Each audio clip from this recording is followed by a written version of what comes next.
Welcome back to GameScoop, everybody. I'm Damon Hatfield. I'm joined now by Ryan, Justin, Hipster Justin, and Greg Miller. I'm running for Congress. I'd like the third seat in the District of Columbia. I'm sorry about my Don Matrick hair today. That's okay. We all have our roles to play. Yeah. It's good. We're going to talk about something interesting here. This comes from one of our viewers, Cezanne. Cezanne? Yeah, it's a pretty good name. Saison? Nope, it's not that. Okay. All right. Is it say anything? What I said. We'll move on.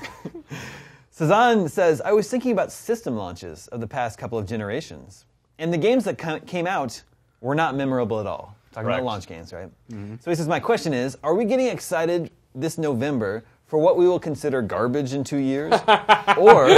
or are these all veteran developers creating games with a track history of success?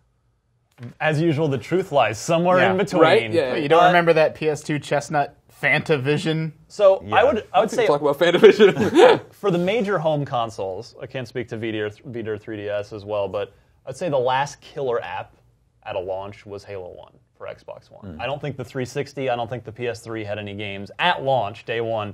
They were like, I need to buy this system right now. Right. I think that's a worthy point. I know that, I think Rich used to make the case, I think, that, or I don't even bring that up because I'm not right, but for PlayStation for sure, for PlayStation Vita, Colin and I think a lot of people, if you look at that lineup, that was a strong lineup, but it didn't move units even in a weird spot, right? Because you want a game, when you have a system launch and there's only going to be a few games out, to be the standout game, to be the one everybody remembers like a Halo, that takes something super special. It does. It's tough. But at the same time, to the reader's point, these are veteran developers, and everything, like we saw this, I think we saw this with 360 and PS3 this gen, everything was pretty safe. Like, the 360 lineup was very good. There was Call of Duty 2, there was Condemned, there was Project Gotham Racing 3, one or two others. Peter Jackson's King Kong. Yep. Not a launch title, not a day one launch title. It came out a month later in December, but yeah, there were some really good games, but nothing you were like, you'd tell all your friends, like, you need to buy this now. There was Geometry Wars. Right. Yeah, I guess even that was within PGR3, which so arguably possibly the best of the launch titles for 360. And that's what, I mean, when we talk about PS4 and you talk about Xbox One, and I try to explain to people why we're excited for this, they go, oh, cool, blah, blah, and oh, yeah, and it's got, it's going to have 2,000 friends on PlayStation 4, and this will connect to your TV, and people are like, cool, what games does it have? And you're like, well, Titanfall looks good, but that's not coming out on day one. And I'm really excited for Infamous, but that's in February. You know what I mean? Like, there's all these. You think, like, we're excited to play Watch Dogs, right? Right. But then, if you already have a PS3 or an Xbox 360, you can still play it. buy it. Like, this is the big question: is how much different or how much better or superior are the ports, or not ports, but the next gen versions of these games going to be? Stuff like Battlefield, stuff like Watch Dogs, Call of Duty, Assassin's Creed, like. Is it worth $400 or $500 to get Assassin's Creed 4 on a next-gen console? I think Battlefield is a good case where there's going to be a massive discrepancy between the two, but something like Watch Dogs and AC4, maybe not so much. Watch Dogs has got to be. I mean, everything does it though? I mean, that's what we don't know, and that's what I said on the live stream yesterday for Call of Duty Ghosts, right? It was just like, these are cool features. What is the parity between systems? Like, what are you going to see on PS3 versus PS4, Xbox One versus Xbox? And it reminds me, you're talking about veteran developers, right? It reminds me so much of when Madden came to 360. And you know what I mean? Yeah. Hands down, the better version of Madden that year was on Xbox, period. The original. I don't know how you say it anymore. OG the original Xbox. And the Xbox 360 version was a totally watered down, pretty It was stripped down. It was very stripped down. And they seem to be avoiding that this time. Both that we know of. That we know of, but... Yeah, it's funny you say that, Greg, because I was just going to bring up the sports games, because NBA 2K14 and the return of NBA Live, what will come of it, we don't know yet, but NBA 2K14 and Madden are sort of two really just multi-million, two of the biggest selling games every single year, and they are getting day one launch titles for both systems, and those could be markedly better than the current gen counterparts, at least in the visuals department. Sure. I think companies have gotten better about, like, that transition, that console transition gets a little bit smoother each time. It used to be like a hard break. These are the new consoles. These are what all the games are coming out for. And then last gen, there was like a good year, 18-month overlap. And now I think it's going to be even longer. I think we're going to very slowly and steadily. Part of that, too, was the huge... We're not taking as big a leap this generation as we did last time around, going from standard def to high def. Yeah. All new engines had to be rewritten. This time, EA is doing their Ignite sports engine, but we're seeing a lot of games more just sort of iterate on their current technology and and slowly maturing it into next gen. Whereas, to your point, Justin, yeah, last time around you had to just start from scratch. Well, we also, I mean, it's way too expensive for someone to make a game that's next gen only. There are a few exceptions. There are a few next gen only games, but generally, most of them are first party though. Yeah, generally speaking, for a game to even remotely have a chance to make its budget back, it has to be on the PS3 and 360 and PC, where there's already millions. Yeah, of we gamers. saw Thief announced a while ago. The Thief reboot was originally going to be a next gen only title, and then they must have an accountant must have gotten a hold of that situation and went.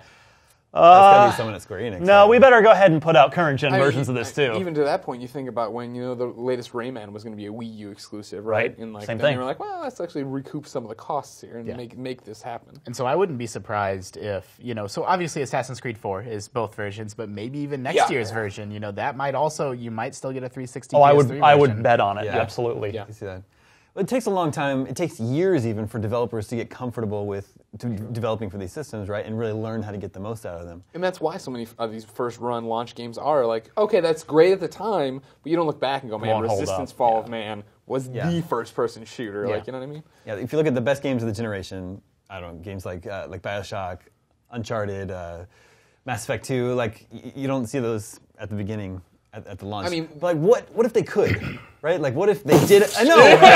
What if they were like Xbox One and they had like a BioShock quality game ready to go at launch? Yeah, that'd be nice. Well, it's like I'm hyped about games like Rise. Like, I think it looks really cool. I want to play it, but I don't see that 6-7 years from now that being like the game that we all they're like, yeah, that's the Xbox One. They can't all be Smuggler's Run. No, we have a list of confirmed day one games for both consoles. A lot of like we've been talking about ports or upgraded versions. The lists are very, very similar to one another. Very similar. There's lots of overlap.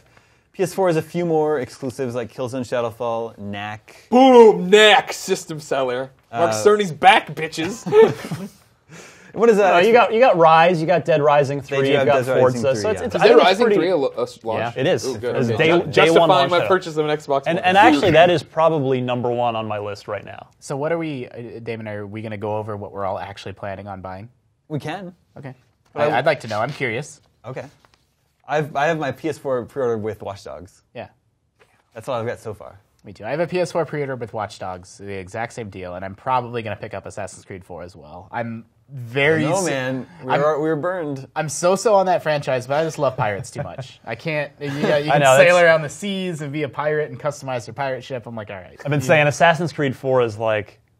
I thought I was out, but they pulled me back in. Won't get fooled again. Yeah, and it's like, well, we'll see. Yeah, I hope I it's mean, good. I've got both pre-ordered. I would say Forza and Dead Rising on the first-party front for Microsoft. The 1666 isn't a day one launch title, right? So that's the PS4 game I'm most excited about so far. But then on the third-party side, definitely Watch Dogs for sure. Yeah.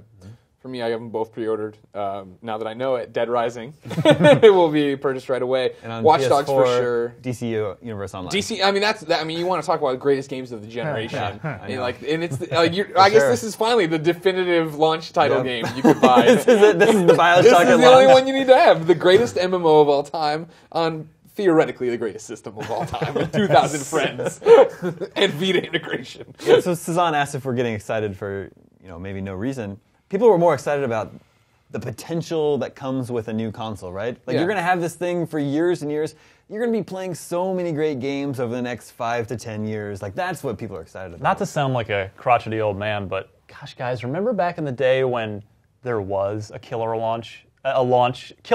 app with every launch? And it was packed in with the system. Super Mario Brothers, Super Mario World, Sonic the Hedgehog, and it was just... I mean, you could argue that the Wii, had Wii Sports. That moved. Wii Sports. People bought it for Wii even Sports. Twilight Princess could be argued, even though it also came out for GameCube. That's a borderline Wii one. Sports and Twilight Princess was a great, It's 1-2 really, casual, you've got serious your gamer. hardcore and your and, casual game. and yes, Halo 1, but it's... Yeah, I mean, you point out. I know this for a lot of people. Maybe they didn't like the Wii Zelda that much. We've talked about. It was really just an upgrade. It was. But it was still a new console launched with a Zelda. How could you not be excited for that at the time? Yeah. Little did we know it would be all wolf digging and fringe fingers. You don't even know what's that. And how long is this game? It's like 70 hours long. No, I mean, no one's spending $400 or $500 for what's available day one. They're buying it knowing that there's going to be all those experiences in the months and years. And arguably, they're buying it more for the non-game things, just like the system potential, like the 2,000 friends and the game DVR functionality, and all the social sharing stuff. Yeah, I just like we're all. I guess I don't want to speak for you. Me personally, I'm a big enough nerd that I just like playing around with new hardware and new technology. Like I don't own a Vita, but I've been borrowing an IGN Vita, and like it's not even about the games library. It's just about playing around with it and feeling it. And I like checking out new tech, and so it'll be exciting to have new consoles in my entertainment system. We got some tech over here. This fall is gonna be very, very exciting. What do we? Hopefully, we're gonna get release dates for these things. Maybe next week, right? next week at Gamescom. I'll be there. How sure are we that Microsoft? Not at all sure. Not at all sure. Okay. I think they're both trying to position as soon as possible. I'm sure Sony is trying everything they can to hit October, since Microsoft is November, because why wouldn't you? Of course you would. So, and I'm sure Microsoft is trying to get as early in November as possible. They've already scaled back from 21 countries in 2013 to 13. So, I stand by my prediction that the Xbox One will launch on November 5th alongside Call of Duty Ghosts, but that's a really good just point. me. You think Sony will be a week earlier, maybe? I think Sony is going to go, within a week or two in either direction, but probably on the earlier side. I agree. If I had to guess. It's unbelievable that I guess we would have to go back and check the tape, as the kids say. Yeah. But I think it's interesting that we don't have dates. These are a couple months away and we don't have dates yet.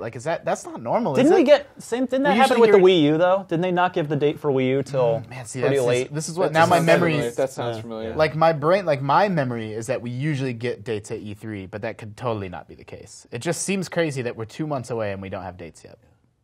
It's exciting though. Yeah, it is. Thanks, Bring guys. it on. Stay tuned for more from IGN GameScoop.